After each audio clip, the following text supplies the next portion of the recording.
গো, সারাদিন কাজ কাম বাদ দিয়ে এগুলো কি করছো তুমি? এই কলা গাছ দিয়ে কি করবে শুনি? এ তোমার বুঝতে হবে না, সময় হলে ঠিকই বুঝে যাবা। তোমার এই কলা গাছের ভেলা কিসের কাজে লাগবে শুনি? এদিকে যে ছেলেটার লেখাপড়ার অবস্থা বেহাল হয়ে যাচ্ছে, সেদিকে কোনো খেয়াল আছে তোমার? কেন, তোমার ছেলের আবার কি হয়েছে? ঠিকঠাক স্কুলে যায় না নাকি? স্কুলে গেলেই কি পড়ালেখা হয় নাকি? বাড়িতে বসেও তো পড়তে হয়। তোমার গুণধর ছেলে তো একদমই বই হাতে নেয় না। আর তুমি যে ওকে নিয়ে একটু পড়াতে বসবে, সেদিকেও তোমার কোনো খেয়াল নেই। তুমি আছো তোমার এই ভেলা নিয়ে। আচ্ছা, রাতে ওকে নিয়ে বসবো না, কেমন? রমেশ এখন কোথায় গেছে? এই তো সকালে কত কষ্ট করে বুঝিয়ে শুনে স্কুলে পাঠালাম। স্কুলে তো একদমই যেতে চায় না। আচ্ছা, তুমি ওকে বকাবকি করো না, আমি ওকে রাতে পড়াতে বসবো। এখন তুমি এখান থেকে যাও তো, এত বিরক্ত করো না আমাকে। কি রাজকার্যটা যে করো, এতে আবার বিরক্তও হও। এগুলো বাদ দিয়ে তাড়াতাড়ি খেতে এসো। সকাল থেকে এখনো কিছু খাওনি। এইসব ভেলা দিয়ে কে করবে? যত সব আজাইরা কাজকাম। বুঝবা বুঝবা গিন্নি, সবই একদিন বুঝবা। সময় হোক, সময় হলে একদিন এই কেলা গাছের বেলা ঠিকই কাজে লাগবো। পরেশের মা, কোথায় গেলে? দুই বাপ্পুতের জন্য 2 কাপ চা নিয়ে এসো তো। দেখ বাবা পরেশ, ঠিক মতো লেখাপড়া কর। লেখাপড়া করলে বড় হতে পারবি, গাড়িতে চড়তে পারবি। কিন্তু এইভাবে পড়ালেখা যদি ফাঁকি দিস, তাহলে জীবনে কি করবি? কি যে বলো বাবা, লেখাপড়া না করলে কি মানুষ ছোট থাকে নাকি? এই তো 2 বছর আগে আমি কত ছোট ছিলাম, আজ কত বড় হয়ে গেছি। আর বাবা, তোমাকে কে বলল যে আমি লেখাপড়া করি না? আমি তো ক্লাসের মধ্যে সব থেকে ভালো পারি। স্যার ম্যাডামরা তো আমাকে নিয়ে গর্ব করে। শোন বাবা, তুই যদি ঠিকমতো লেখাপড়া করিস, তাহলে তোকে নিয়ে একদিন বনভোজনে যাব। তুমি সত্যি বলছো বাবা? তাহলে তো আমাকে মন দিয়ে পড়তেই হবে। তুমি কোনো চিন্তা করো না, আজকে থেকে আমি মন দিয়ে পড়ালেখা করব। আচ্ছা, তুই পড় এখন, আমি তোর মায়ের কাছ থেকে আসি।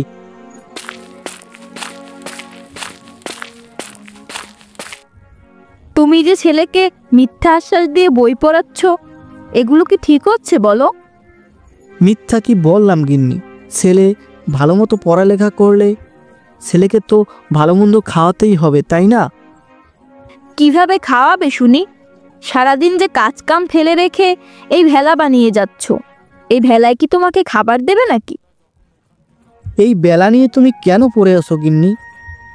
বারবার এই বেলার খোঁটা না দিয়ে খিদে পেয়েছে, কিছু খেতে দাও। তোমার ছেলেকেও ডাক দাও, একসাথে ভাত বেড়ে দেই। বারবার থালা ধুইতে পারবো না। পরেশ বাবা, তাড়াতাড়ি খেতে আয়, খেয়ে দে তারপর পড়তে বসবি। আচ্ছা বাবা, আসছে। কি করতেছোটা কি গিন্নি? মাছের মাথাটা পরেশকে দাও। আমরা তো আমাদের বয়সে অনেক মাছ খেয়েছি, ও তো আর খায়নি। ও কষ্ট করে পড়ালেখা করে, ওকে মাছের মাথাটা দাও। আমাকে এক টুকরো মাছ দাও। আমাকে দিও না মা, আমি কি এত বড় মাছের মাথা খেতে পারবো? আরে বাবা, পারবি পারবি, সমস্যা নাই। আমি তোকে খাইয়ে দিচ্ছি, দাঁড়া। বাইরে মনে হচ্ছে বৃষ্টি শুরু হয়ে গেল। আজকের ঘুমটা ভালো হবে। এমন বৃষ্টি হলে তো কালকে স্কুলেও যেতে হবে না। কালকেরটা কালকে দেখা যাবে বাবা, এখন খাওয়াটা শেষ কর। এমন বৃষ্টি কি আর সকালে থাকবে নাকি? এ কি পরেশের মা, মনে তো হচ্ছে জ্বর উঠবে। হ্যাঁ, তাই তো দেখছি। যাই হোক, খাওয়াটা শেষ করে ঘুমিয়ে পড়ো। কালকে আবার সকাল সকাল উঠতে হবে, দেখতে হবে ঝড়ে কতটুকু ক্ষতি হলো। হ্যাঁ গো পরেশের বাবা, আমাদের ঘর তো ডুবে যাচ্ছে। এখন কি করব, কোথায় যাব? এলাকাও তো পানিতে ডুবে যাবে মনে হয়। আহা গিন্নি, চিন্তা করো না, পানি উঠতেছে, উঠতে দাও। তুমি চালের পাতিল আর মশলার পাতিল নিয়ে রেডি থাকো, আজকে আমরা বনভোজনে যাব। কি হলোটা কি তোমার? মাথাটা খারাপ হয়ে গেল নাকি? এদিকে পানি যে বেড়েই চলতেছে, কি করব এখন? আমার যে খুব ভয় করছে। ছোট একটা ছেলে, ওকে নিয়ে কোথায় যাব? পানিতে ডুবেই মরতে হবে মনে হয়। তুমি কি ভুলে গেছো গিন্নি আমাদের কলা গাছের ভেলার কথা? আমি যে ভেলাটা বানিয়েছিলাম ওটাই তো আমরা যেতে পারবো। তোমার ওই কলা গাছের ভেলায় কি আমরা থাকতে পারবো, নাকি আবার মাঝপথে ডুবে যাব? তুমি কখনোই আমার কদর করলে না গিন্নি। আমার এই আবিষ্কারকে তুমি তুচ্ছ করে দেখলে তো শেষমেশ এই আবিষ্কারই কাজে আসবে। তাছাড়া এখন আমরা এই পানির ভেতরে আর কি বা করতে পারি? আমাদের তো এই ভেলাতেই যেতে হবে। পরেশ, তুই চল তো বাবা আমার সাথে। তোর মা হয়তো আমাদের সাথে যাবে না। বাবা আমরা চলো বেলায় যাই। মা তুমি আসলে আসো, না আসলে কিন্তু পানিতে ভেসে যাবে। এখন আর কি করার, তোদের সাথেই যেতে হবে। যেভাবে পানি হচ্ছে, ঘর ডুবে যেতে সময় লাগবে না। তোরা ভেলায় গিয়ে বস, আমি দরকারি জিনিসগুলো নিয়ে আসতেছি। ওগো, আমরা তো ভেলায় উঠে গেলাম, সারা গ্রাম তো ডুবে গেল। পুটিরা কি অবস্থায় আছে কে জানে। উপরওয়ালাই ভালো জানে কে কি অবস্থায় আছে। চলো একবার দেখে আসি শায়লাদের কি অবস্থা এখন। বাবা বাবা পুটিদেরও আমাদের বেলায় নিয়ে আসো না, তাহলে অনেক মজা হবে।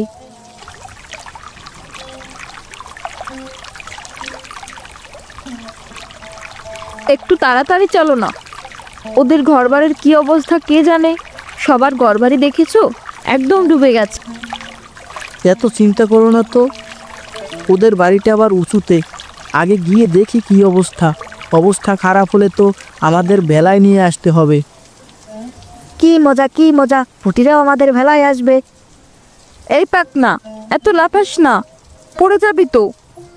দেখোস না অনেক পানি আর কত স্রোত, পড়ে গেলে একদম ভাসিয়ে নিয়ে যাবে। ভেলার পাশে যাস না, এদিকে আয়। দেখছো তোমার গুণধর ছেলের অবস্থা? এদিকে আমরা চিন্তা করে মরি, আর তোমার গুণধর ছেলে খুশিতে লাফাচ্ছে। ওকে লাফাতে দাও গিন্নি, ওকে লাফাতে দাও। ও তো ছোট মানুষ, এত কিছু বুঝে না। ওর কাছে তো এগুলো আনন্দ মনে হয়। পরেশ বাবা, বেড়ার পাশে গিয়ে লাফাস না, ভেতরে এসে যা করার কর, নয়তো আবার পানিতে পড়ে যাবি। বাবা বাবা ওই যে পুটিদের বাসা দেখা যাচ্ছে। দেখো বাবা, পুটিদের বাসা একেবারেই ডুবে যাচ্ছে। ওরা দেখি গড়ের চালের উপরে বসে আছে। পুটি, ও পুটি, আমরা আসছি তোদের নিতে। কিরে শায়লা, তোদের এ কি অবস্থা? তোরা ঠিক আছিস তো?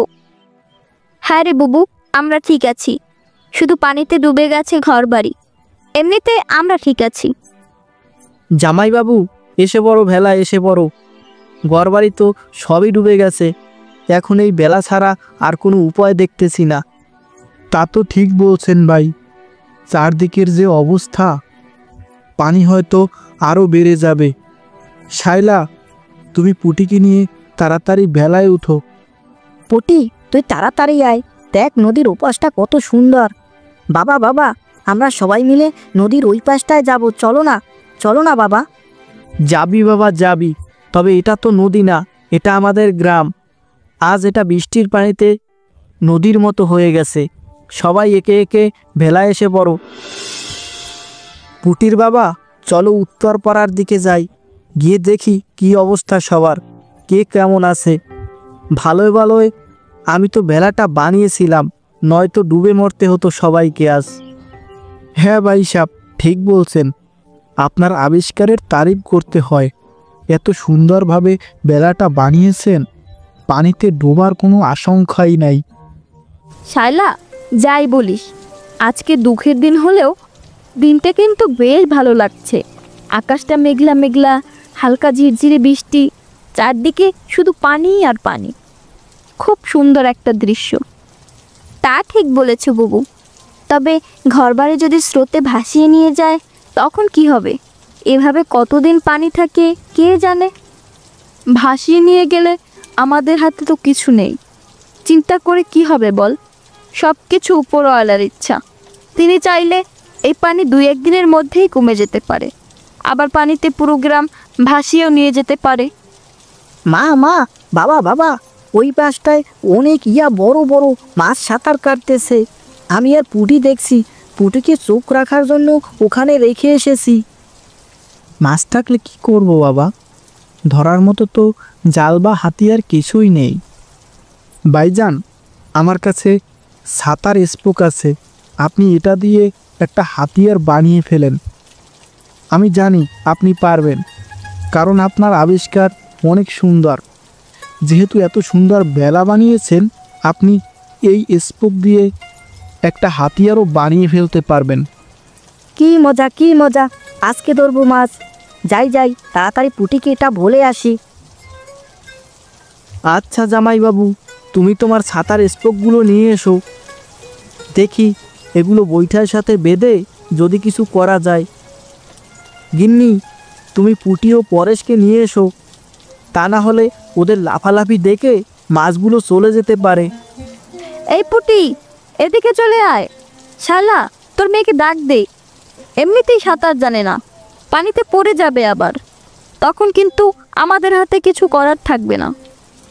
আচ্ছা, আমি ওকে গিয়ে নিয়ে আসি। এই পাকনামে ডাক দিলে আসবে না। হ্যাঁ তাই যা, আমার পাকনাটাকেও নিয়ে আসিস। ওরা দুটোই যেভাবে লাফালাফি করতেছে, তাতে তো মাছ একটাও থাকবে না, সব পালিয়ে যাবে। এই পাকনা দুইটা, তোদের ডাকতেছি, শোনো না? ও মা, ছাড়ো তো, লাগছে অনেক, ছেড়ে দাও, ব্যথা পাচ্ছি। আর হবে না, এরপর থেকে তোমার সব কথা শুনবো। পরেশ, তুইও এখানে থাকিস না, চল বেলার ভিতরে চল। আগে মাছ ধরার হাতিয়ার বানিয়ে তারপর এখানে আসবো, নয়তো মাছ পালিয়ে যাবে। মাছ পালিয়ে যাবে কোথায় খালামণি? আমরা খুঁজে বের করে তারপর ধরবো। পাকনা, এত পানির ভিতরে দূরে কোথাও মাছ চলে গেলে কিভাবে ধরবো আমরা?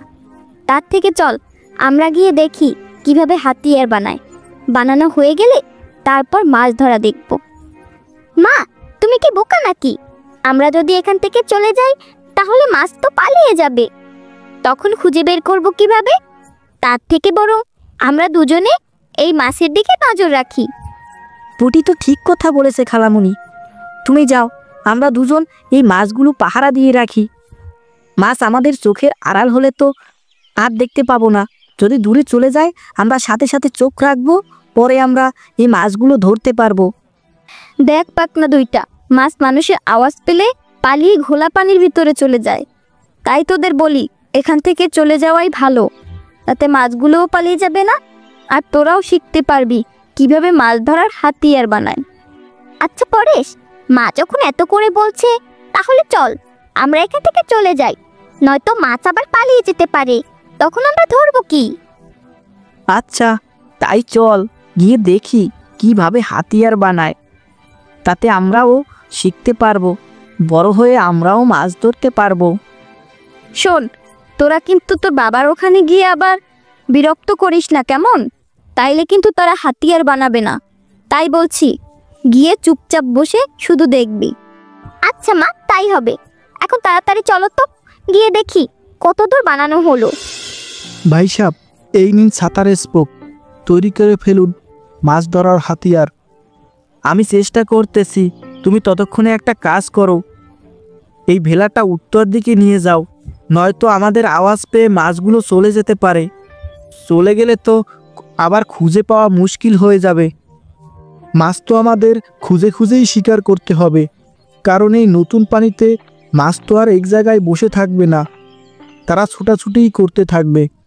তা ঠিক আছে, তবুও ওইখানটা একটু অন্ধকার, ওইখানটায় মাছগুলো বেশি থাকবে, কিছু ডালপালাও পড়ে আছে, তাই আমাদের উত্তর পাশে গিয়ে হাতিয়ারটা বানিয়ে আনতে হবে, না হলে আওয়াজ পেয়ে আবার মাছগুলো চলে যাবে। আচ্ছা, তাহলে আমি তাই নিতেছি। আচ্ছা ভাই সাহেব, এগুলো আপনি শিখলেন কিভাবে? আমি এবার আপনার মতো কিছু তৈরি করতে পারি না, আপনার বুদ্ধি আছে মানতে হবে। কি গো, আমরা যে মাছ ধরার জন্য ব্যস্ত হয়ে পড়েছি, এই মাছ দিয়ে আমরা কি করব এত পানির ভিতরে? তুমি বুঝলা না শালিকা, এই মাছ দিয়ে আমরা বনভোজন করব। ইয়ে, কি মজা, কি মজা! বনভোজন করব। বাবা বাবা, কবে বনভোজন করব আমরা? শোন বাবা পরেশ, তোর বাবার কথা শুনে এত লাফাস না।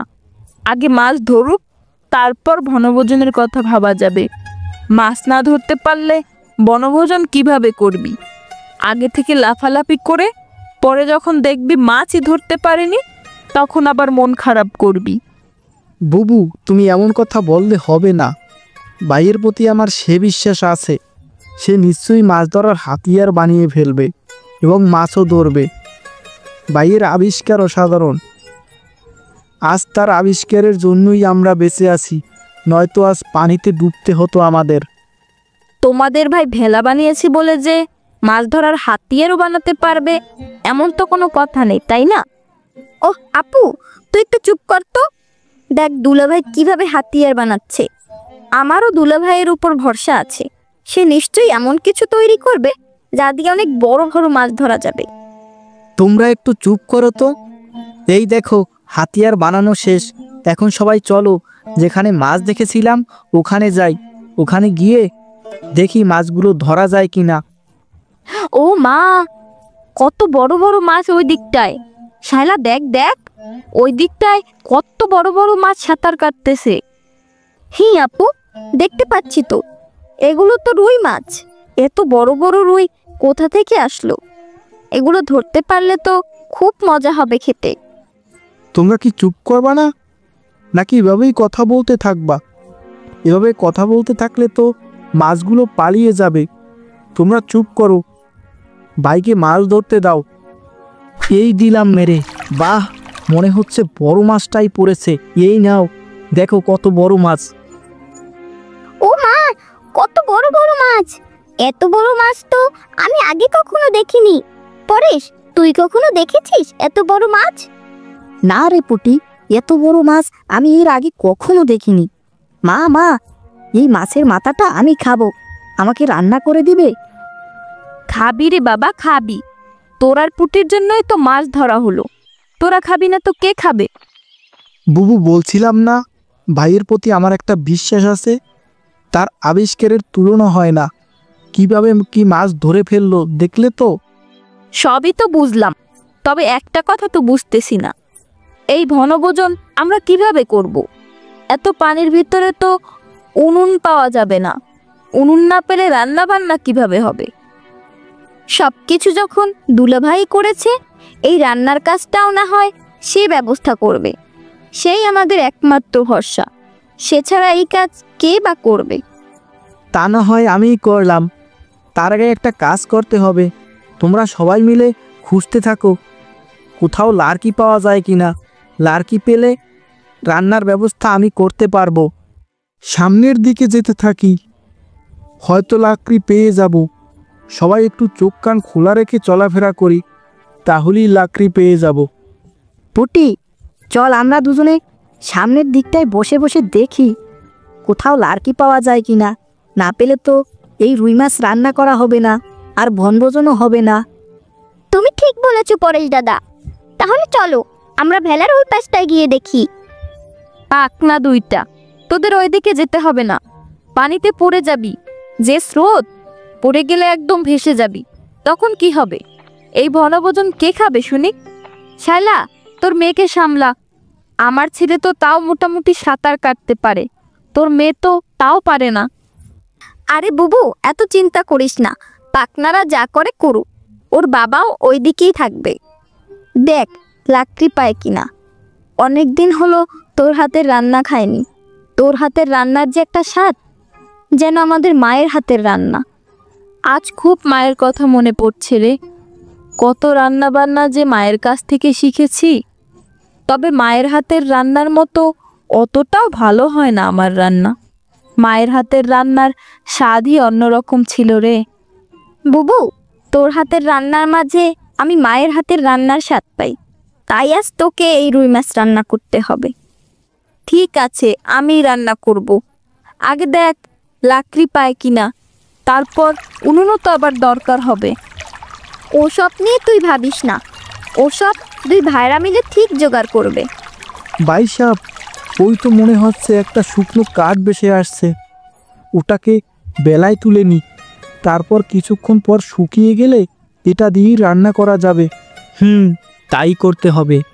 নয়তো এই বন্যার ভেতরে শুকনো কাঠ কোথাও পাওয়া যাবে না। ওটাকেই বেলায় উঠাতে হবে দেখছি। কাঠ তো শুকিয়ে গেছে, উনুনও তো তৈরি করে ফেলেছি, এখন রান্নাটা কি করবে? আমি তো আর রান্না করতে পারি না।